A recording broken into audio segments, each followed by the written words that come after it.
Hello, everybody. Welcome to the Trading, Learning, and Development community. Thanks for joining us today. Got another member showcase for you with somebody that is somewhat of a celebrity already to me in the L&D world, Joseph Suarez. Oh, please. I posted in the newsletter that you were like an L&D Renaissance man. And hopefully that's okay, because I do think of you ever since I met you, like, I don't know, when was that, 2018 TLDC event, and you just had all these different skills. I'm like, oh, this is one of those guys that just knows a bunch of stuff. I've always thought that way about you. So welcome, everybody. We've got a bunch of people already in. Let's see who I'm just going to give a shout out. Susan Manos, nice to see you. Kim, of course. Great to have you here. J-Rock, Joe Cook, Christiana, Alex G, nice to see you here. Bessie, Yvette, Alex Salas, oh my gosh.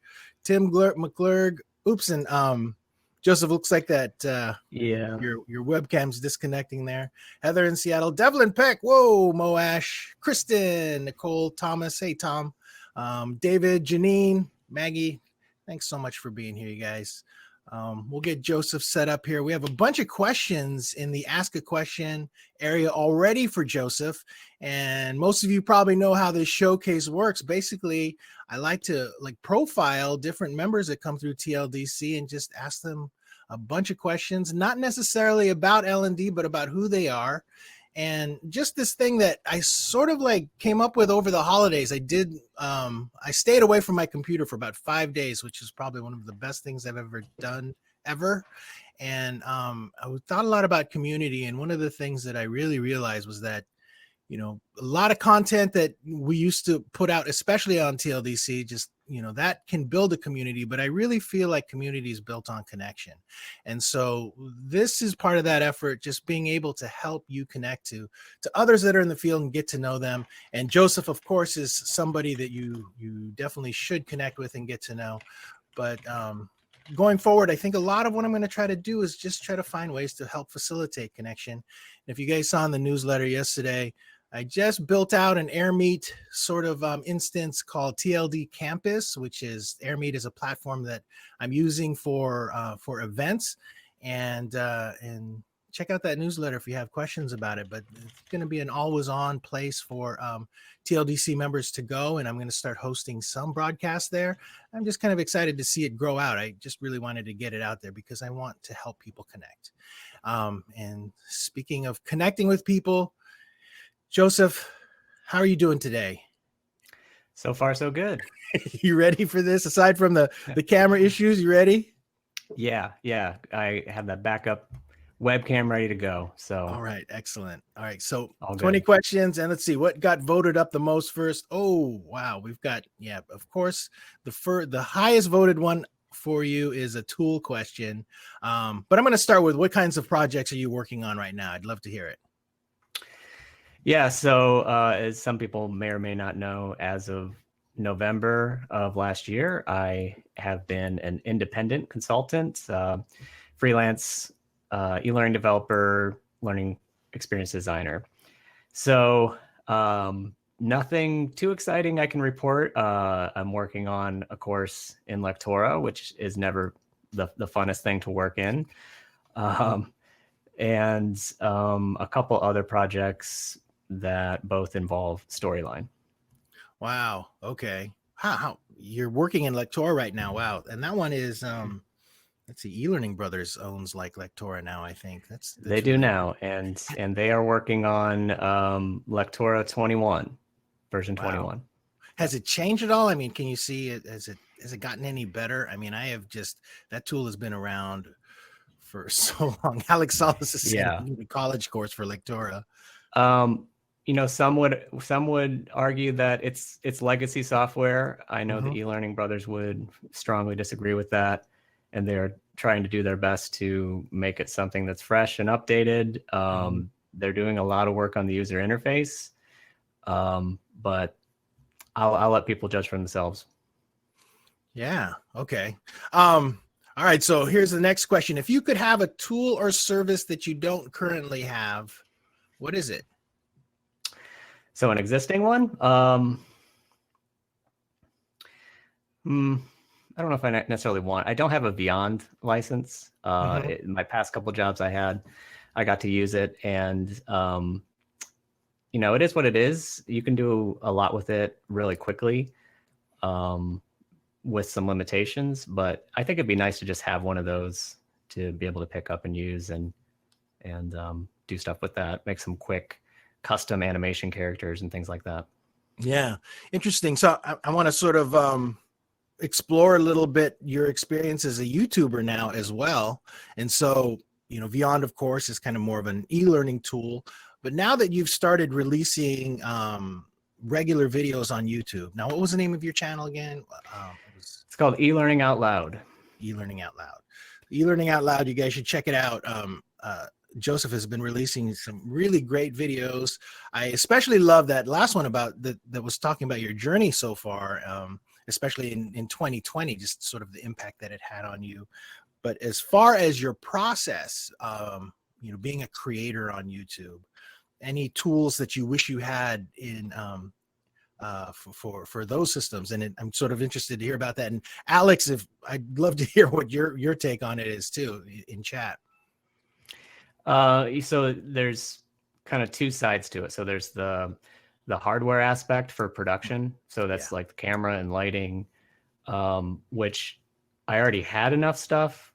It was just so I have a decent camera, like we were talking about before we went on air. I have a Canon 80D.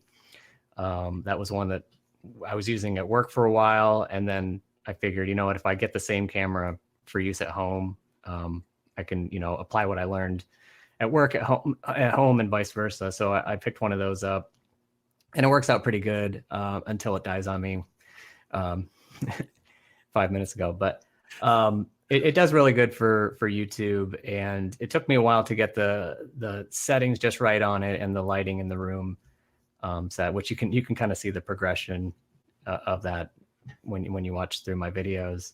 So there's the hardware side, and then there's in the post-production, the tools, the software that I use to get the videos up on YouTube. And I have a subscription to the Adobe Creative Cloud. So I'm primarily using Adobe Premiere to edit my videos. But I was using Camtasia originally to capture my screen, and there's nothing wrong with that. But I found it quicker to start using OBS, which is Open Broadcast something. I forget what the S is. StreamYard is another one. And what that allows me to do is set up different screens and scenes that they're called, that I can switch back and forth between. And so I have one shot for my main camera, and then I can switch over to a different either monitor or specific application that's open. And I found that, and in between, you can have like custom transitions. So in my YouTube channel, one of the first things I did was just a quick tutorial about how to create a custom transition in PowerPoint. And then I'm like, you know what, I can actually export this as a video and make it a video transition. And then I didn't plan to, but that first thing I created is now my video transition that I use for my videos. And I set up OBS so that when I switch from like my camera to a screen where I want to show something, it shows that transition really quick. So what that allows me to do is really cut down on my editing, because I'm doing it live. That's awesome. I didn't realize that OBS could even do that. I always thought that it was just like a good platform for Twitch streamers or something to be able to. Yeah. And that's what's funny about it, is because I knew about it and I even downloaded it at least 2 times and just messed around with it for a little bit. And I'm like, all right, but I don't see how this can help me right now for what I was doing at the time. Yeah. But as soon as I'm like, okay, now I have a specific use for it, that led me into diving deep and actually learning and doing a lot more with it. Yep. Nice. Oh, Alex is saying bandwidth, man, you need bandwidth. That's probably, definitely the case. Now, I am curious, just more on the YouTube side. Do you think that being a YouTube creator is going to help you as an L&D professional, like as far as adding things to your skill set? Yeah. So one of the things I've been saying for years is, there's these people that they don't even know what L&D stands for, right? They don't have any experience. They don't have any knowledge of adult learning principles or anything like that. Yet they're cranking out super effective, hard hitting, to the point videos to help people learn something, right? And that really says a lot about a lot of things as far as our profession and where we're at and where maybe we need to catch up. Mm-hmm. And I think it had a lot to do with learning or leading to the term micro learning. Like, oh my gosh, there's these people that they're doing this thing and we need to label it as something. So we call it micro learning. Mm-hmm. But with that said, yeah, for sure. Because, in our processes, we have ADDIE, right? And we have this thing that we tack on at the end, if we have time for it, called evaluation.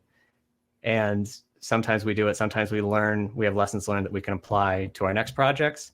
Sometimes we don't, we just kind of move on. But YouTube, and when you watch a YouTube creator talk about their process, and you like look at somebody that's really big on YouTube now, but you look at their first few videos that they put out, you can see that they've come a long way. Yeah. And that refinement process is, you're like learning on the fly as you're doing things in a way. I don't know if I'm articulating this correctly, but it's kind of like you're doing your own data analysis on the fly. Like you're looking at, okay, where do people drop off when they're watching my video?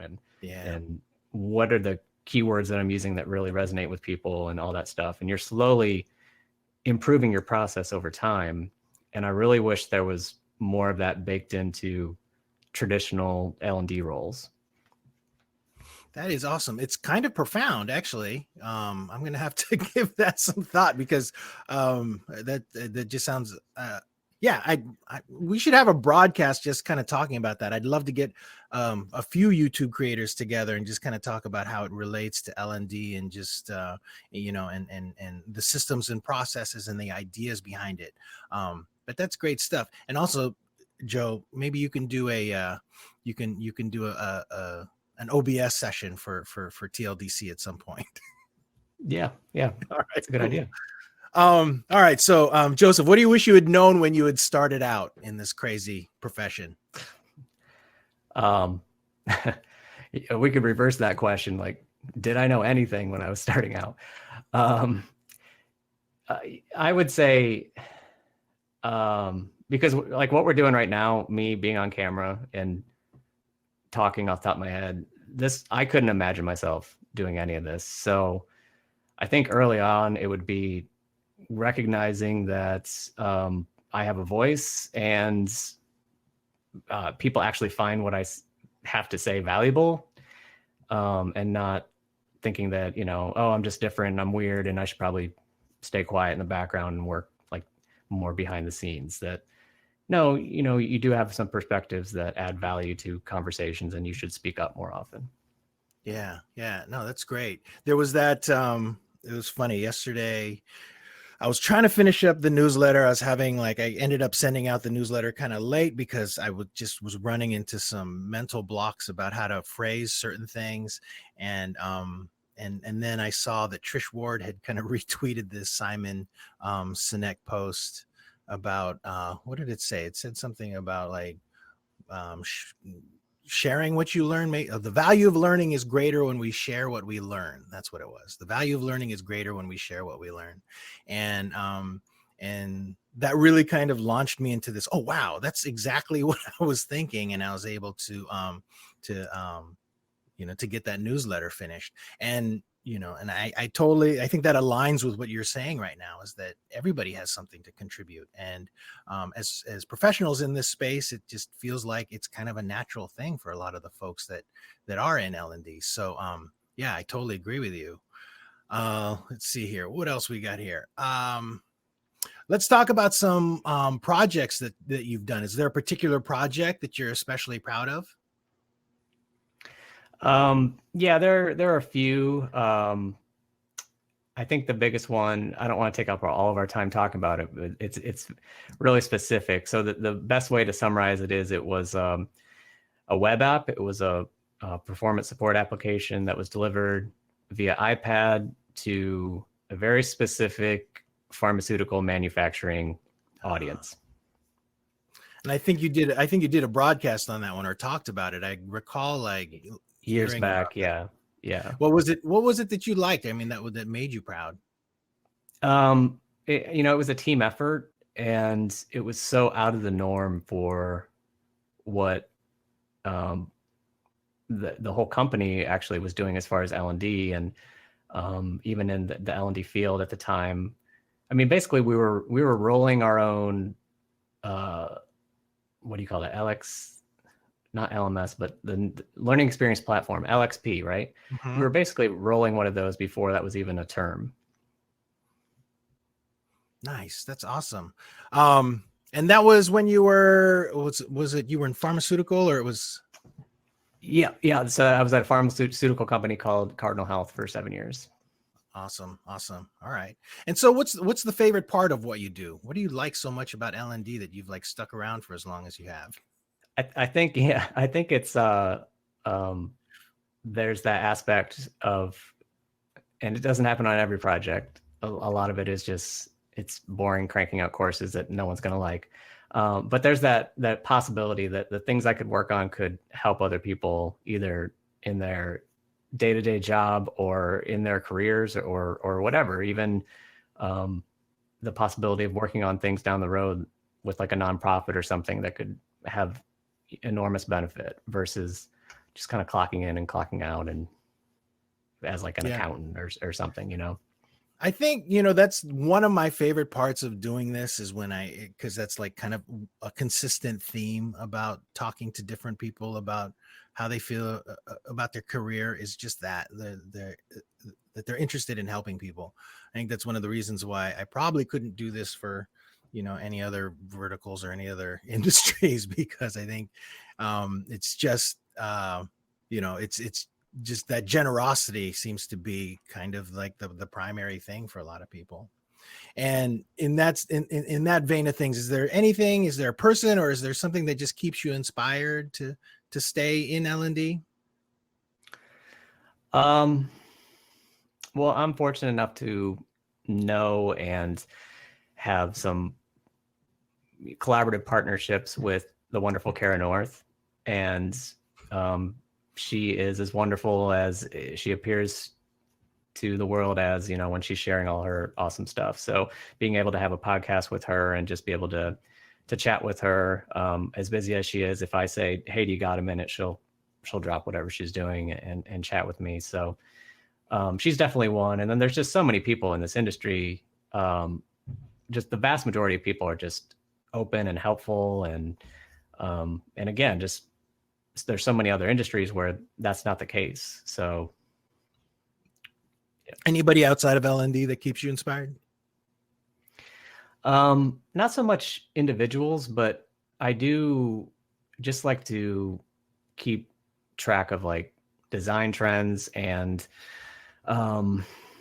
things like if there's ever like a New York Times interactive piece that comes out, I immediately stop whatever I'm doing and look at it.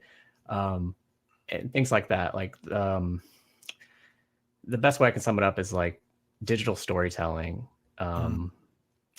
Like there's so many great examples out there. They're basically like graphic novels that are like interactive and tell like amazing stories. And like, that's the kind of stuff that I aspire to. And, if I'm just doing stuff in storyline where I can kind of bring some of those elements in, then that makes me happy. That's interesting. Can you give me one just off the top of your head that just pops up? Something that I can look at later. So the one that kind of kicked it off was, I think it was the New York Times did a piece titled Snowfall, where it just came out of nowhere in like 2012, where it's like, whoa, instead of just being an article with pictures, it had like,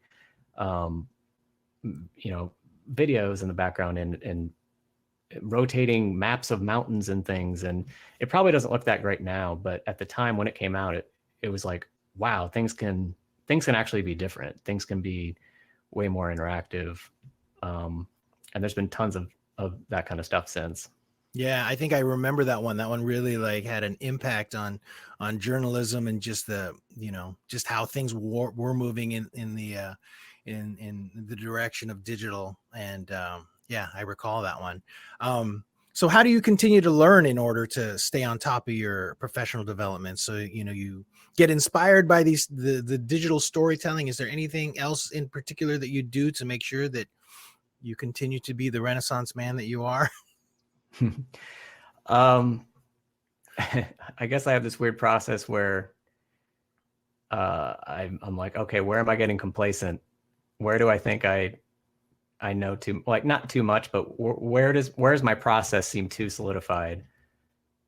Because that usually tells me I'm not keeping up with the trends. Hmm. Um, and so like right now, I've been using Photoshop for so long that I don't know there's a better way to do something until the function like will go to like the section that says this is now a legacy function, and it's like, oh crap, there's a much better way to do this now. I need to catch up. So yeah, I'm always trying to stay on my toes to make sure I'm on top of like the best, or at least the more efficient ways to do things, if that answers the question.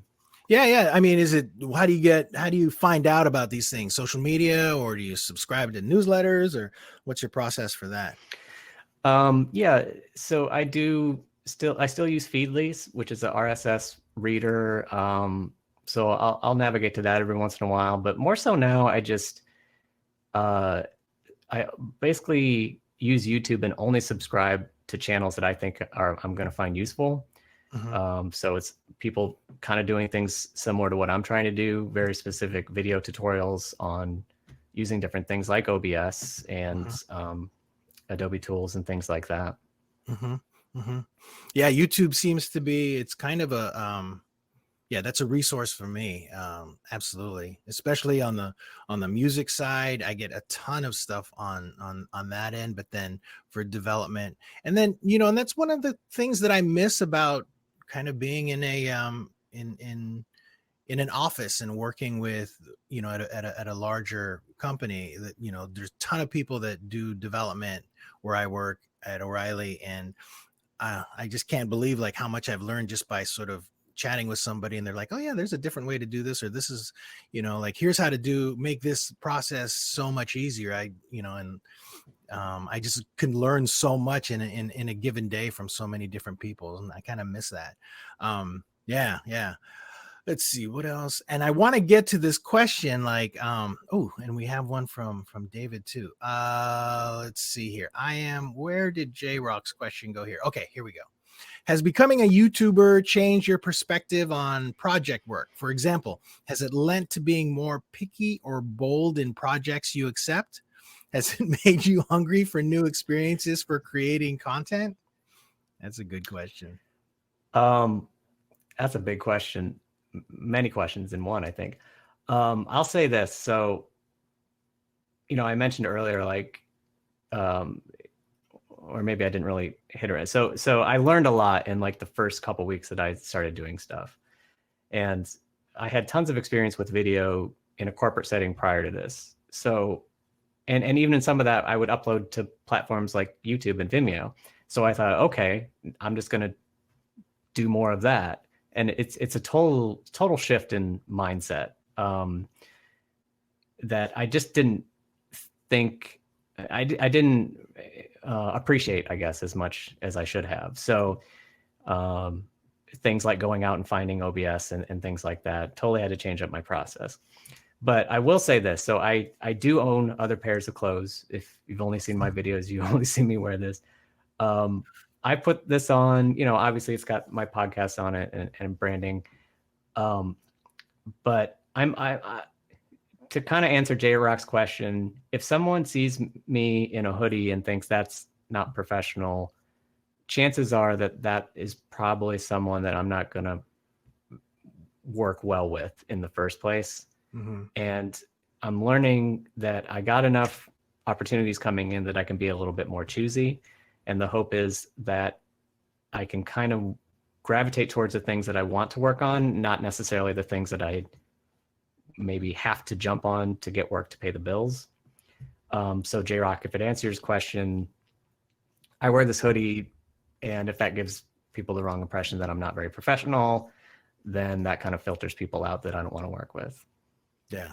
No, and yeah, and I think that your point is quite poignant. I love that. And I wonder about, yeah, just the idea of helping other L&D professionals like start YouTube channels, and how good it would be for their careers, or for for their skill sets. And let's see, and there were actually a couple questions here from David that were kind of along those lines of when you did that job seeker series.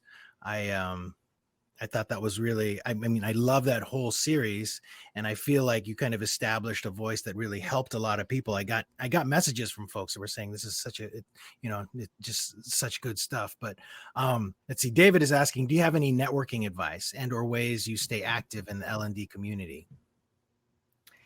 Aside from being plugged in to TLDC, that would be my first recommendation. So if you're not on the Slack channel, definitely go check that out. Just in general, networking, it's more beneficial if you put in more than you expect to get in return, which is paradoxical. You think you're there to kind of get something, but if you're helping people, paradoxically, you're going to get more networking opportunities in return. So it's a two-way street, and just remember that aspect, and that will lead you to many connections and many opportunities that you probably wouldn't expect to otherwise. Wow, it seems like that answer is so obvious and simple, but it just I just don't hear it enough. That is a great it's kind one. of it's paradoxical. Like, you wouldn't think that that's how it is, but just try it, and also just be genuine and open. As hard as that is, I know many people don't want to open up. Like that video that Luis was talking about that I posted, I sat on that for a month and a half because it was a little more personal than I really wanted to be on my channel. But eventually I'm like, you know what, let me just put this out there into the world, tell people my story about how I got to this point. And I wasn't fishing for compliments or job opportunities. But I had some of both of that come my way as a result of posting that video. So Wow. you never know. And that must be so like challenging to post something personal like that, and even not just challenging in posting it, but challenging in editing it, because you're wanting to make sure that you're articulating the right thing, and it's so personal and close to you.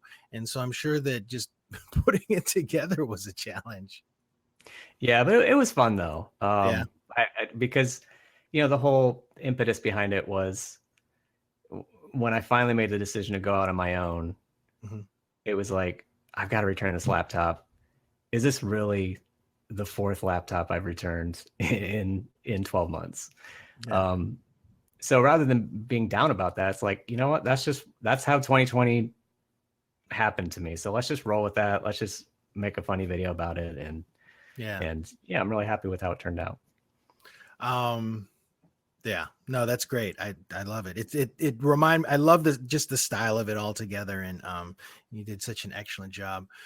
David's also asking, thinking of the future of L&D and instructional design, where would you suggest one focuses to stand out from the crowd?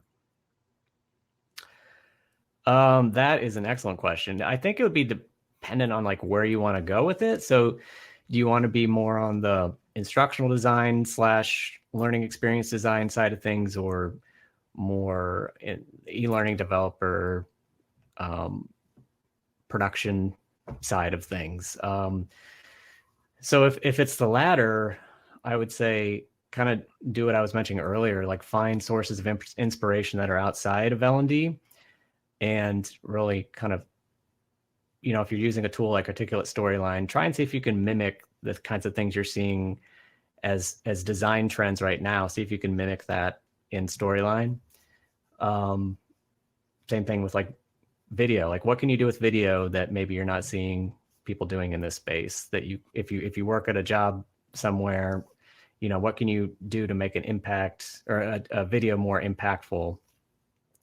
Which in the corporate training space, usually is pretty easy, but it's getting the buy-in and um, making sure that always seems to be the hardest part is when you try and do something out of the norm in the corporate space, you kind of it's harder to get that kind of stuff approved.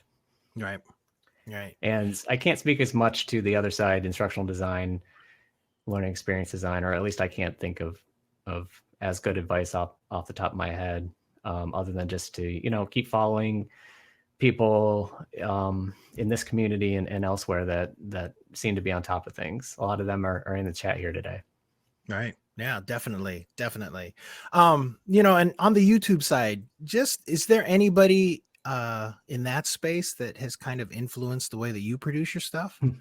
I was afraid to ask that one, but I'm just going to do it. I'm chuckling because, and maybe I'm just old, but I probably find at least like half the creators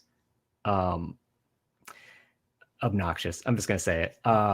Like these people that are just like over the top, like, hey guys, I'm going to, like, I can't stand that. Yeah. But what really is encouraging to me is I've found people that are more, I'll say my speed, more laid back, that are still able to get a big following and put helpful information out there. Yeah. So I find that really encouraging. Is there anybody in particular you want to mention? I'd have to go through my YouTube subscription. There's this guy that I really learned a lot about lighting and camera tips from. I think it's DSLR Shooter or DSLR something like that, where he's totally what I'm describing. Like, he's not over the top, and he's just giving helpful information, which I find good. It's really hard to find somebody that's, because I want to learn about the YouTube platform and that kind of. It's really hard to find sources of information that just are not obnoxious about it. Yeah. I love Alex's comment. All caps. Yeah. Smash that like button. Yeah, it's funny. I have like some younger nieces and nephews, and I remember one time, I had like one of my cameras out, and they were, playing around with it and pretending that they were broadcasting on YouTube. And it was the most fascinating thing to me to watch these like 8-year-olds pretend that they were YouTube stars and the stuff that they were saying. And I'm like, wow, this is crazy. Even my son, who was going to be 7, he has like his favorite Pokemon sort of YouTubers. And I can even see sort of occasionally like their influence on him. We don't let him watch a lot, but he's probably only seen like 4 videos, but it's already, something that is getting into his psyche. All right, so we're going to wrap this up now. We've done our 30 minutes, but I want to close with one of my favorite questions, and especially for somebody like you, Joe. What are 3 tools that you can't live without? If I'm stranded on a desert island with only 3 tools, I'd probably have to take the Adobe Creative Suite, which might be cheating because it's so many tools in one. But if you make me pick even a few tools out of there, so I'll say Articulate Storyline is my authoring tool, Photoshop is my graphic editing, whatever, and Adobe Premiere is my video editor / audio editor, because I only got to pick 3. Nice. All right. Do you use those like pretty much every day? More or less. Yeah. And I've never been huge into Illustrator because I learned Photoshop first, and I know I can do a lot more things and do them quicker in Illustrator if I ever sat down and just really tried to learn it. But I've always come up to the challenge where I'm just like, I just know how to do this in Photoshop, and then I go back to it, unless it's like really nitpicky vector type stuff, then I'll be in Illustrator. Yeah. No, I'm exactly the same way. It's like I took a class at a community college on Photoshop like 1 year, and then that's just kind of been my tool ever since. And every time it's like, oh, I need to edit, this EPS, and I need to open up Illustrator, and I'm like, I'm just gonna export this with layers to Photoshop and do it that way. Yeah. So, yeah, and it's totally my game. All right. Hey, Joseph, thank you so much for doing this. I really appreciate it. How can people find you? Think you can post some links and stuff? I know that I found a bunch, like your podcast, the instructional redesign podcast. You and Kara do that, which is absolutely fantastic.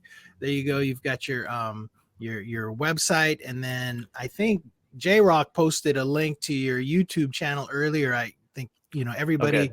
please subscribe to Joseph's YouTube channel. And if you've got anything else, your LinkedIn profile, feel free to put that in. Thanks everybody for joining us today. I really appreciate you supporting TLDC. Now, I spoke about that TLD campus earlier.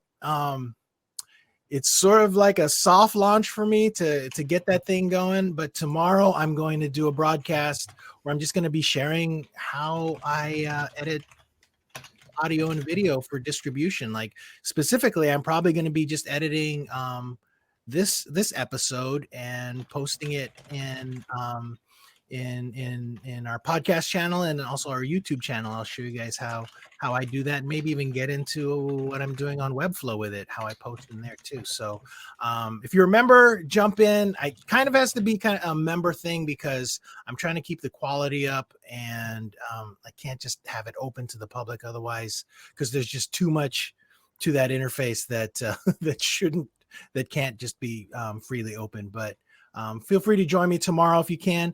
And with that, thanks once again, Joe. And we'll talk to you later. Oh, wait, we've got another episode for you later on this month too, right?